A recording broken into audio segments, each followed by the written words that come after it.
میں نے آپ کا کلپ سنا ہے عید میلاد النبی. آپ ایک قرآن کریم کی آیت پڑھتے ہیں قل بفضل اللہ وبرحمتہ فبذلک فلیفرحوا اور واما بنعمت ربک فحدث. میرا سوال یہ ہے کہ کیا ان آیات کی تفسیر، ترجمہ، تشریح، ان آیات کا مفہوم اگر میلاد النبی تھا، نبی علیہ السلام کی ولادت کے موقع پر خوشی بنانا تھا، تو صحابہ اکرام نے ان کو کیوں چھوڑا؟ اگر اتنا ضروری تھا، آپ اس کی فضیلت بیان کرتے ہیں، اس کی عظمت بیان کرتے ہیں، تو صحابہ اکرام نے اس چیز کو کیوں چھوڑا؟ میرا یہ سوال ہے، اس کا جواب دیں. بسم اللہ الرحمن الرحیم. سوشل میڈیا پر میرے پچھلے جو لیکچر جو میلاد النبی کے حوالے سے تھا، تو اس میں میں نے کچھ قرآن مجید کی آیات سے استشہاد کرتے ہوئے میلاد النبی کی فضیلت پر بات کی تھی.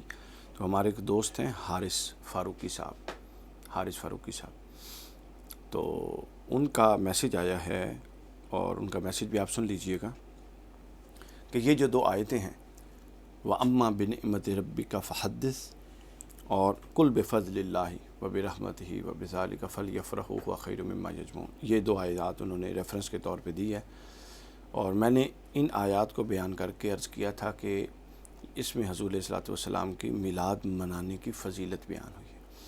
انہوں نے یہ فرمایا ہے کہ کیا یہ ترجمہ آپ کو سمجھ آیا ہے یا صرف آپ کے اعلیٰ حضرت کو سمجھ آیا ہے، صحابہ کرام کو نہیں سمجھ آیا؟ تو کسی ایک صحابی کا نام بتا دیں جنہوں نے حضور کی ولادت کی ان آیات کی روشنی میں خوشی منائی ہو. دیکھیے، بات کو سمجھنے کی ضرورت ہے. میں نے یہ نہیں کہا کہ یہ دو آیتیں نازل ہی میلاد النبی کے حوالے سے ہوئی ہیں. جو بندہ یہ کہتا ہے، جیسا کہ ہمارے بھائی نے کہا، وہ بڑی عجیب بات ہے، معیوب بات ہے، غیر مناسب بات ہے. جو میں نے استدلال کیا تھا، اس استدلال کو قیامت تک کے لیے کوئی بندہ انکار نہیں کر سکتا. قرآن کہتا ہے وَأَمَّا بِنِعْمَتِ رَبِّكَ فَحَدِّثْ کہ اللہ کی نعمت کا تذکرہ کیجیے، اور فحدث متعدی ہے. علماء جانتے ہیں اس کا مطلب کیا ہوتا ہے، دوسروں کو اس میں شریک کر کے اس کا تذکرہ کرنا. اچھا، یہ جو آیت ہے وَأَمَّا بِنِعْمَتِ رَبِّكَ فَحَدِّثْ، اس کا مطلب میں کہتا ہوں کہ چلے میلاد النبی نہیں ہے. آپ بتا دیں اس کا مطلب کیا ہے. میلاد النبی حضور کی خوشی منانے کا، آمد کا ایک ایونٹ ہے. آپ میلاد النبی کو چھوڑ دیں. اللہ کی نعمت کا تذکرہ کرنے کا اللہ خود حکم دیتا ہے کہ میری نعمت کا چرچا کرو. نعمت کا چرچا کرنے کے لیے آپ چھوڑ دیں میلاد کو، آپ کوئی اور دن رکھ لیں. پہلے تو آپ یہ طے کر لیں کہ کیا آپ حضور علیہ الصلوۃ والسلام کی ولادت کو اور آپ کی آمد کو اللہ کی نعمت سمجھتے ہیں کہ نہیں سمجھتے. اگر سمجھتے ہیں تو پھر آدھا مسئلہ حل ہو گیا. اگر حضور کی ولادت کو آپ نعمت نہیں سمجھتے تو پھر لا علاج ہے یہ مرض. یہ تو پھر معاذ اللہ دائرہ اسلام سے بھی نکلنے والی بات ہے. اچھا، اگر آپ نعمت سمجھتے ہیں تو پھر قرآن کہتا ہے اس نعمت کا تذکرہ کرو. تو میں نے یہ عرض کیا تھا کہ میلاد النبی اس نعمت کے تذکرے کی ایک بہترین صورت ہے. آپ کو اس صورت سے اختلاف ہے، بالکل نہ کیجیے. میلاد کرنا کوئی فرض نہیں ہے، واجب نہیں ہے، اور میلاد نہ کرنے والا گناہ گار بھی نہیں ہے. یہ ایک ایسا مستحسن عمل ہے جو کئی دین کے تقاضوں سے ابھرتا ہے، اور جس کے الٹیمیٹ نتیجہ پوری کی پوری شخصیت اللہ اور اس کے رسول کے قریب ہو جاتی ہے. ٹھیک ہے، آپ یہ نہ کیجئے، آپ کوئی اور دن رکھ لیجئے. اگر آپ اللہ کے رسول کو اللہ کی نعمت مانتے ہیں، اس نعمت کے چرچے کا کوئی اور دن رکھ لیجئے، اس نعمت کے تذکرے کا کوئی اور طریقہ رکھ لیجئے. لیکن رکھیے ضرور. صرف میلاد کا انکار کر کے، اس نعمت کا انکار کر کے اپنے آپ کو معتوب اور مغضوب مت ٹھہرائیے. دوسری بھی آیت بالکل یہی استدلال ہے، جس میں فرمایا کہ حضور علیہ السلام اللہ کی نعمت اور اللہ کا فضل ہے. پہلے یہ طے کر لیں کہ آپ کے نزدیک حضور کی ذات اللہ کی نعمت اور اس کا فضل ہے یا نہیں ہے. آپ فضل کی، اللہ کے فضل کی ایک فہرست بنائیں اور اس میں رکھ لیں اپنے ایمان کے مطابق کہ اللہ کے رسول کا نمبر کون سا آتا ہے آپ کے ہاں. ہمارے ہاں تو ہر نعمت اس سے چھوٹی ہے. حضور علیہ الصلوۃ والسلام کا آمد جو ہے وہ سب سے بڑی نعمت ہے. تو آپ کے ہاں جس بھی فہرست کے نمبر پہ آتا ہے ہمیں کوئی مسئلہ نہیں ہے.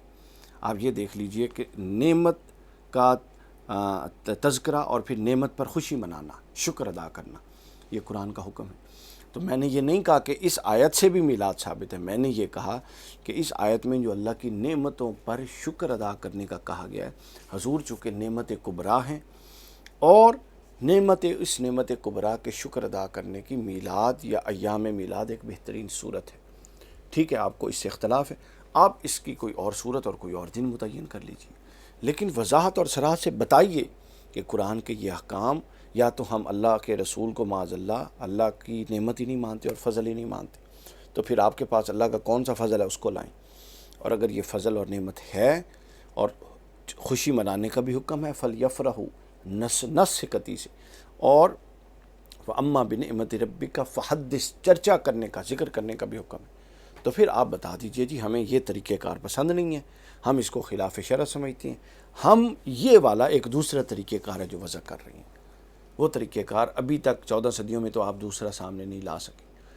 آپ کے ہاں طریقہ کار صرف یہ ہے کہ آپ اس کو بیان کر دیتے ہیں میلاد کے انکار کے لیے۔ تیسرا پہلو آپ نے یہ بیان کیا کہ صحابہ کرام نے ایسا کیوں نہیں کیا۔ اللہ کے بندوں، صحابہ کرام نے کیوں نہیں کیا؟ صحابہ کرام تو ہر دن اور ہر لمحہ حضور کی خوشی مناتے تھے۔ عروہ بن مسعود کی وہ حدیث پڑھیے بخاری کی، مسور بن مخرمہ کی وہ حدیث پڑھیے بخاری کی۔ آپ تو میلاد پہ شرع حدیث اور دلائل مانگ رہے ہیں۔ حضور علیہ السلام اپنا لعابدان مبارک پھینکتے تھے تو نیچے صحابی اپنے ہاتھ رکھ لیتے تھے، تو بتائیے اس کی آپ کے پاس کوئی دلیل ہے؟ آپ تو میلاد کی بات کر رہے ہیں، یہ اس کی نسبت تو چھوٹی چیز ہے، میں تو اس سے بڑی آگے کی بات کر رہا ہوں کہ اللہ کا نبی ایک بشر ہے، وہ اپنا لعابدان، جس کو آپ تھوکنا کہتے ہیں، وہ لعابدان مبارک پھینک رہے ہیں اور نیچے سے آبی ہاتھ رکھ لیتے ہیں۔ یہ شریعت کا، اس پر آپ نے ضرور بتانا ہے کہ کون سا پہلو قابل تنقید ہے، اور صحابہ کے پاس وہ کون سی نص قرآن کی نص تھی، یہ حضور کا عمل تھا جس کی بنیاد پہ وہ یہ عمل کرتے تھے۔ آج آپ صحابہ کے پیچھے ایسے پڑ گئے ہیں، جناب صحابہ کا عمل ہوگا تو ہم عمل، باقی سارے عمل آپ صحابہ جیسے کرتے ہیں۔ پھر اس پہ آئیے، اسی حدیث میں صحابہ کرام جب حضور کا وضو کا پانی بچا ہوا نیچے گرتا تھا، وہ نہیں گرنے دیتے تھے، ہاتھ پہ ملتے تھے، پھر ایک دوسرے کے ہاتھ پہ مل کے اپنے چہروں پہ ملتے تھے اور ہاتھوں پہ ملتے تھے۔ تو اس کی دلیل مجھے بتائیے کیا ہے؟ تو دیکھیے، تیسری بات اس کے اندر یہ ہے کہ یہ کیوں کہا جائے کہ میلاد اپنا کہاں لکھا ہوا ہے، بلکہ سوال یوں کیا جائے گا۔ کراچی کے ہمارے ایک بہت اچھے اسکالر ہیں ڈاکٹر راٹھور صاحب، کچھ عرصہ پہلے میں کراچی میں ان کے ساتھ پروگرام میں تھا، انہوں نے اس موضوع پر بڑا اچھا ایک پوائنٹ اٹھایا۔ وہ یہ کہتے ہیں کہ یہ سوال کیوں کیا جاتا ہے کہ میلاد کیا جائے؟ یہ سوال کیا جانا چاہیے کہ میلاد کیوں نہ کیا جائے؟ کوئی دلیل ہے؟ قرآن کہتا ہے جو رسول دے اس کو لے لو، جو رسول منع کرے اس سے رک جاؤ، اور جس سے رسول نے منع نہیں کیا وہ دائرہ آپ کے لیے خالی ہے، اس میں آپ دیکھیں گے کہ کوئی خلاف شرع چیز نہیں ہے تو وہ جائز ہے۔ آپ شاہراہ پہ چلتے ہیں، صرف ان شاہراہوں پہ لکھا ہوتا ہے کہ انٹری منع ہے، جہاں جانا ناجائز ہو، ہر گلی کے اوپر نہیں لکھا ہوتا کہ ادھر آ جائیں یا ادھر چلے جائیں۔ تو آپ لوگوں کا یہ جو استدلال ہے یہ بڑا ہی کمزور ہے۔ آپ بتائیے مباح کا چیپٹر کہاں گیا فقہ کا؟ مستحسن کا چیپٹر کہاں گیا فقہ کا؟ مستحب کا چیپٹر کہاں گیا فقہ کا؟